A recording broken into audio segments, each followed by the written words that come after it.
मंगल जी बैठे इसलिए मैंने चर्चा किया कि सबसे ज्यादा दवाई भी हॉस्पिटल में हम पहुंचा रहे, लेकिन हमारे डॉक्टर साहब को थोड़ा मेहनत करने की जरूरत है। हम दवाई पहुंचा रहे, हमने बिल्डिंग खड़ा कर दिया, लेकिन अभी भी लोग रेफर कर रहे हैं।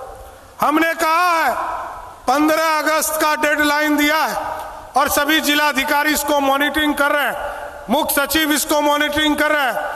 15 अगस्त के बाद सिवान के मन से सीएम सम्राट ने सरकारी डॉक्टरों को दे दी चेतावनी। जी हां, सीएम सम्राट अपने एक्शन मोड में नजर आ रहे हैं और लगातार शिक्षकों अधिकारियों को चेतावनी देने के बाद अब बारी है स्वास्थ्य विभाग की, जहां पर सीएम सम्राट ने मंच से ही सरकारी डॉक्टरों को चेतावनी दे दी।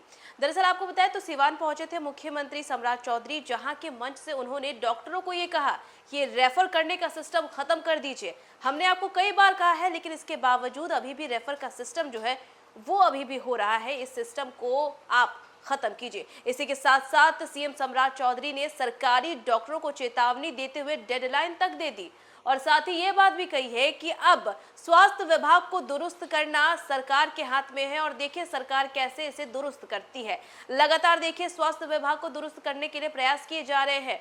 साथ ही सीएम सम्राट ने कहा कि सरकारी अस्पतालों में हम दवाइयां तो उपलब्ध करा देते हैं गरीबों के लिए, लेकिन डॉक्टर इससे पल्ला झाड़ते हुए नजर आते हैं, जो कि अब बर्दाश्त नहीं किया जाएगा। क्या कुछ कह रहे सिवान के मंच से सीएम सम्राट चौधरी, उनके बयानों के साथ आपको छोड़े जाते हैं। मंगल जी बैठे इसलिए मैंने चर्चा किया कि सबसे ज्यादा दवाई भी हॉस्पिटल में हम पहुंचा रहे, लेकिन हमारे डॉक्टर साहब को थोड़ा मेहनत करने की जरूरत है। हम दवाई पहुंचा रहे, हमने बिल्डिंग खड़ा कर दिया, लेकिन अभी भी लोग रेफर कर रहे हैं। हमने कहा है 15 अगस्त का डेडलाइन दिया है और सभी जिलाधिकारी इसको मॉनिटरिंग कर रहे हैं, मुख्य सचिव इसको मॉनिटरिंग कर रहे हैं। 15 अगस्त के बाद जिला से किसी भी व्यक्ति को रेफर नहीं करना है, यहीं इलाज कराने का काम करना है।